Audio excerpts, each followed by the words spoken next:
My father didn't ask, he commanded. 3 sharp knocks hit my door like gunshots in a courtroom. When I opened it, Richard Hayes, my father, the man who once called me his pride, stood there holding a folder thick with guilt and numbers. "I need the money tomorrow," he barked, shoving it into my hands. $800,000. It's Madison's debt, and no delays. $800,000. My sister's mistake. My father's order. My silence. I smiled. Just enough to make him uneasy. "Okay," I said. 4 hours later, I was rolling a suitcase through a quiet terminal, the sound of my heels echoing like a verdict. I wasn't running away. I was setting the stage. When my father came to collect the money the next day, he found my door locked and a single box waiting on the porch. Inside was everything he'd taught me and everything he'd lose because of it. He stood in my living room like he owned the air itself. Richard Hayes, my father, the man who could make a room smaller just by breathing. The smell of his cologne hit first. Expensive, suffocating, a relic from his successful years.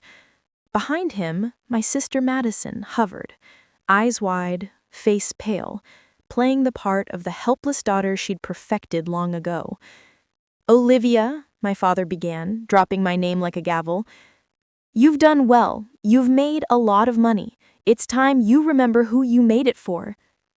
I folded my arms. I didn't realize success came with a repayment plan.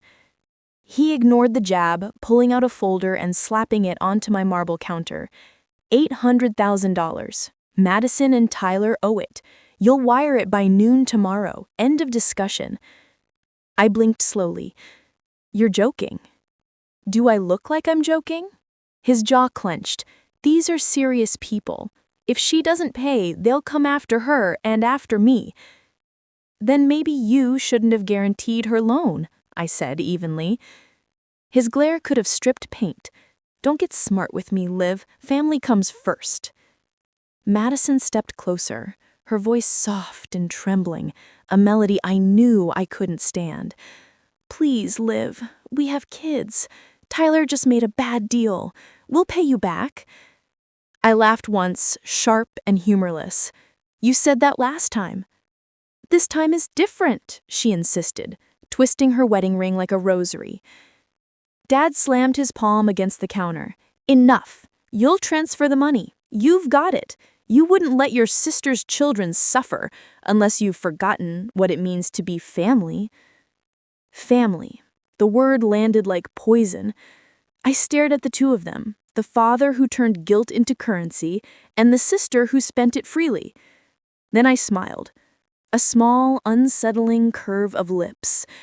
"Fine," I said quietly. "Tomorrow at noon." They both sighed in relief, mistaking surrender for compliance. Madison hugged me lightly, rehearsed, and my father patted my shoulder as if he'd just closed another business deal. When the door shut behind them, the silence in the house changed shape. It wasn't empty. It was alive. I sat down, opened the folder, and looked at the debt. $800,000. Tyler's gambling receipts, Madison's designer statements, my father's signature at the bottom of it all. My smile widened. "Tomorrow at noon," I whispered. "Perfect." There's a family photo hanging in my father's study, framed in gold, lit by a spotlight he installed himself. In it, Madison is smiling like she invented happiness. My father stands tall behind her, and I'm off to the side, cropped slightly by the frame. That photo says everything you need to know about us. Growing up, I learned early that love in our house came with conditions. Madison cried, and Dad fixed it. I succeeded, and he warned me not to show off. When Mom died, he didn't fall apart. He just redirected every ounce of his grief into protecting Madison, the fragile one. I was the strong one, the responsible daughter, which really meant the one we can drain without breaking. I paid for Madison's college when Dad couldn't. I helped cover their wedding when Tyler's startup crashed. I even bought their first house, though the deeds sat quietly in my LLC, not their names. Every favor was another knot in a rope I didn't realize I was tightening around my own throat. Dad always said, family first. But in his language, family meant Madison first. The more I built my own life, my consulting firm, my apartment overlooking downtown, the more he looked at me like I was betraying him by standing on my own. Independence was an insult. Self-respect, an act of rebellion. So, when he slammed that folder on my counter last night, I saw more than debt. I saw a pattern. I saw the way he'd used love as leverage for years, and the way Madison had learned to weaponize her weakness. I poured myself a glass of water and stared out the window at the city lights, wondering how many other daughters had become their family's safety net. How many women like me had been trained to call it duty. $800,000, a sister who wouldn't change, a father who wouldn't stop, and me, the daughter who finally would. By the time the clock struck midnight, my decision was made. The next time my father knocked on my door, he wouldn't find a daughter. He'd find consequences. By sunrise, the plan was already unfolding in my head, like muscle memory I didn't know I had. Years of watching my father play power games had taught me something. Control isn't loud. It's silent, calculated, and timed to the minute. I opened my laptop and logged into 3 accounts: personal, business, and what I'd opened quietly under a different LLC. Madison and Dad thought I was just a finance girl. They never realized I'd built entire empires out of other people's chaos. First step, secure what's mine. I froze the joint trust Dad had quietly attached his name to last year, just for convenience. The convenience was over. Next, I transferred my personal funds to a new private account, disconnected from every family entity. Then, I called Laura Bennett, my attorney and oldest ally. "Tell me you're finally doing it," she said, half asleep but already awake. "I'm done financing their mistakes," I replied. "Good. Do you want quiet or dramatic?" I smiled. Both. Within an hour, she'd executed every instruction we'd planned months ago, back when I'd first confessed I was considering cutting ties. Title transfers, power of attorney cancellations, revoking signatory rights. Each click was a small freedom signed in pixels. Then came the box. A simple cardboard box, the kind you'd use to move apartments or hide ghosts. Inside, I began to build my message. A copy of every wire transfer to Madison and Tyler, screenshots of every desperate text from Dad, the deed to Madison's dream home under my name, and a single cashier's check for $10,000. On top, I placed a handwritten note. "You always said family comes first, Dad, but maybe family should come honest first. What you'll find inside isn't revenge, it's a receipt." I sealed it with clear tape, the sound sharp in the quiet room. Then, I booked a flight to Maine, one way. As the confirmation email pinged my inbox, a calm I hadn't felt in years spread through me. For once, I wasn't the solution. I was the consequence. By 9 a.m., my suitcase was packed. Passport, laptop, a single photograph of Mom and me at the lake. 4 hours from now, my father would be pounding on this same door demanding money. He'd find only silence and a box with his name on it. The city was still half asleep when I pulled out of the driveway. Dawn smeared the horizon in pale orange, the kind of light that makes everything look clean, even the past. My suitcase sat on the passenger seat, humming softly with every turn. Inside, there were no heirlooms, no trophies, no reminders of what I used to call home. Just essentials and freedom zip-tight. The airport was almost empty. Businessmen moved like ghosts, clutching briefcases. Parents whispered over sleeping kids. No one looked at me twice, and I liked it that way. I was invisible, something my family had only ever pretended I was not. While waiting in line, I glanced at my phone. 10 missed calls from Dad, 4 from Madison, 1 message. "Dad, remember who made you who you are." I turned off the screen. For once, I didn't need reminders. Security was quick. The officer smiled, asked where I was headed. "Maine," I said, starting over. He nodded like he'd heard that before. Maybe he had. At the gate, I ordered coffee stronger than my conscience and watched the sunrise cut across the windows. The last time I'd flown anywhere, it was for Madison's wedding. A weekend of smiles built on overdrafts and denial. Now I was flying toward silence. When they called boarding, I didn't look back at the terminal. I didn't want to see if anyone was running through it with my name on their tongue. In the small airplane window, the world folded beneath me. The houses, the roads, the wheat of expectation. I thought of my father standing in my living room hours from now, confident, impatient, ready to collect. He'd knock, he'd shout. Then he'd see the box. I imagined his hand trembling as he opened it, the sharp gasp when he realized the story had changed, and for once, he wasn't the author. As the plane climbed through the clouds, I let out a long breath I didn't know I'd been holding. No more guilt, no more saving, only sky. At exactly 12:30 p.m., my doorbell camera blinked to life. I watched the footage later, sitting on a rented porch in Maine, coffee trembling in my hand. There he was, my father, Richard Hayes, standing on my front step like a man born to own every inch of ground he walked on. His tie was perfect, his expression wasn't. He was angry. Angry men don't knock, they announce. "Olivia," he barked, pounding the door. "Open up, we had a deal." Madison hovered behind him, clutching her designer bag as if it could protect her from reality. She whispered, "Maybe she's out." But even her voice sounded unsure. Then Dad saw the box, a plain brown box with my name scrawled in black marker. He frowned, bending to open it like curiosity could still be his ally. The tape ripped, the flaps opened. Silence, then a rustle of paper. He froze. "What the hell is this?" Madison leaned closer, confused.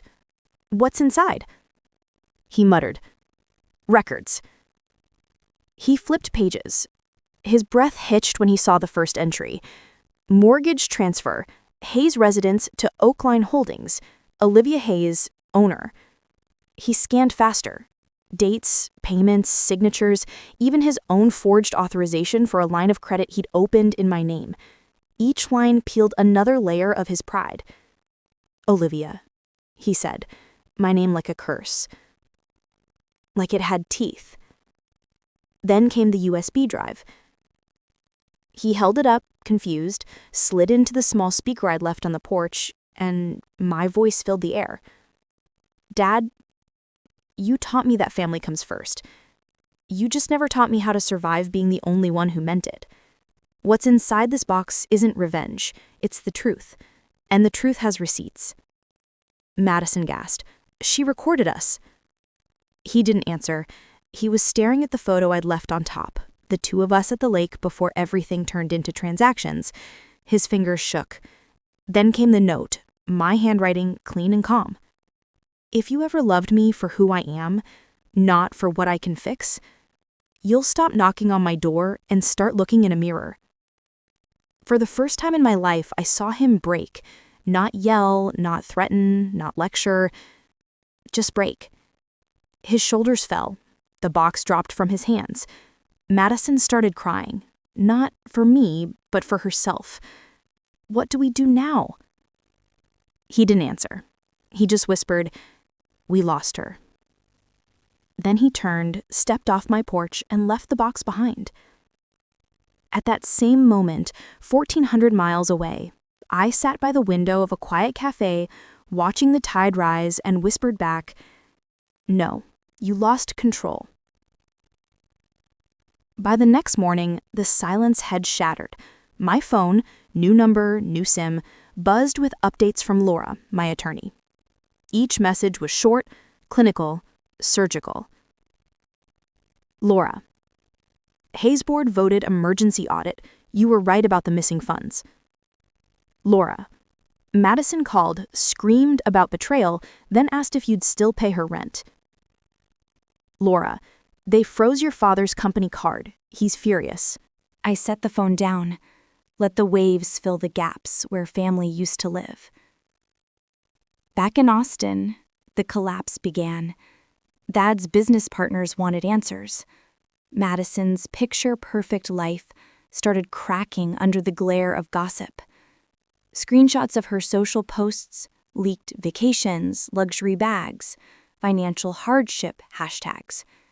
The comments turned venomous fast. Must be nice to struggle in designer heels. Tyler disappeared first, a business trip to Las Vegas that no one believed.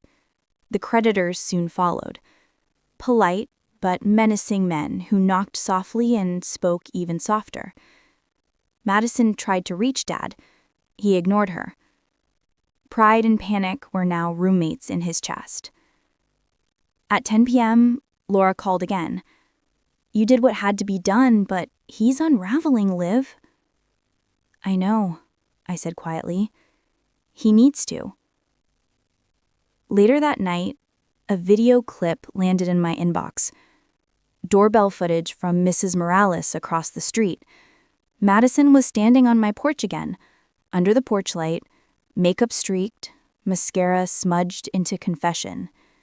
She held the box, screaming my name like it could rewind time. Liv, we're family. You can't just vanish. Her voice cracked, then softened into something small. Please, I don't know what to do. I closed the laptop. The sound of her pleading lingered longer than I wanted to admit, but I didn't cry. Not this time.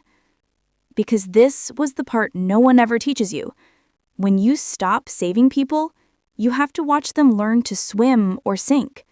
2 days later, a message arrived from Laura again. Laura, your father resigned from Hayes Supply, board replacing him with the VP. Clean exit.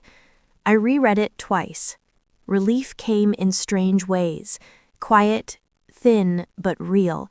For the first time in my life, my father's power no longer extended to my bank account, my conscience, or my heartbeat. I wasn't the good daughter anymore. I was the woman who finally made peace with being misunderstood. It was a week later when my phone rang again. Unknown number. I almost ignored it until instinct whispered his name. Olivia. My father's voice was quieter than I remembered, stripped of its usual authority. We need to talk. I hesitated. Why? Because I finally understand what you did. The air in my small rental room went still. You mean the box? I mean everything. He exhaled shakily. You embarrassed me, Liv, but you were right too. I stared at the phone, and for a long moment neither of us spoke. Somewhere outside, the main wind rattled the window pane like it wanted to eavesdrop. I can't fix this, he continued. Madison's furious. The company's gone. But for the first time, I'm seeing things clearly. You were never the problem. I was. I leaned back against the wall, closing my eyes. The man speaking wasn't the one who had ordered me around like an employee. He sounded human. Dad, I didn't want to destroy you.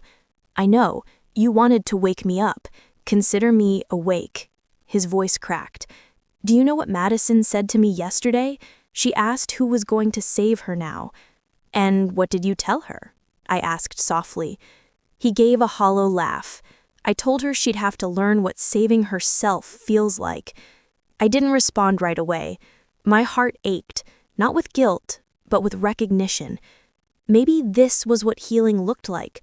Two people finally speaking without the weight of money between them.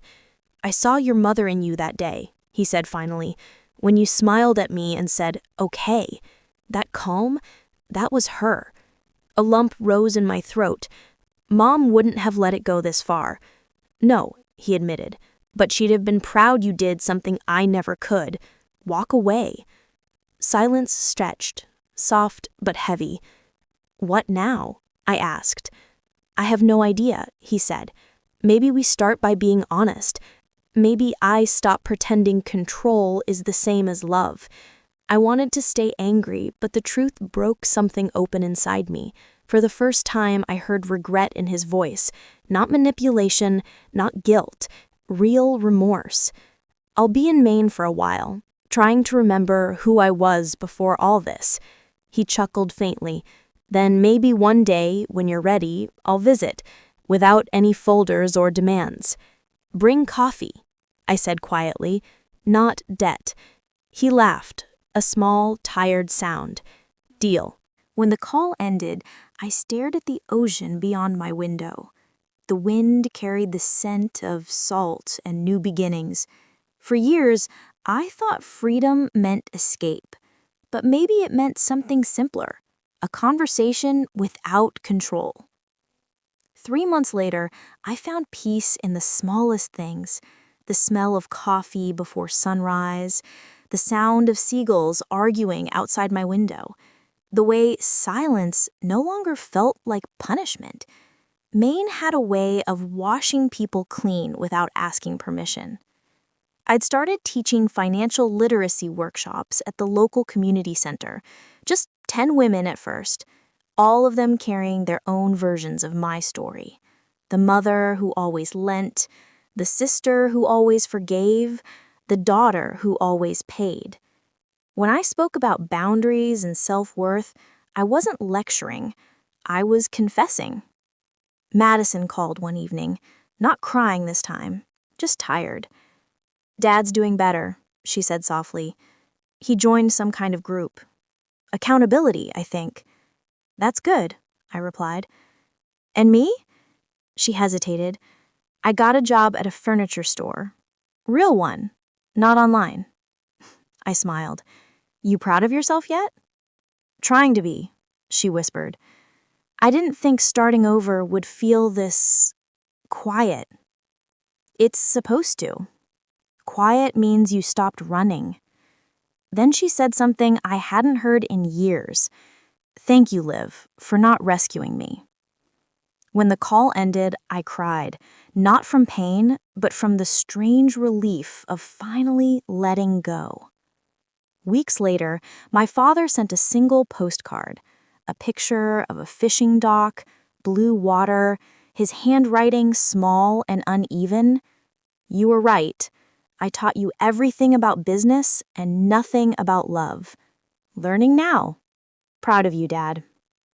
I pinned it above my desk. That night, I walked down to the shoreline, the wind cold and forgiving. I thought about everything that had happened: the box, the flight, the fallout, the conversations that healed more than they hurt. For the first time, I wasn't waiting for anyone to knock on my door, because this time, the only thing on my porch was the sound of the sea and the kind of freedom that doesn't need forgiveness to exist. True story.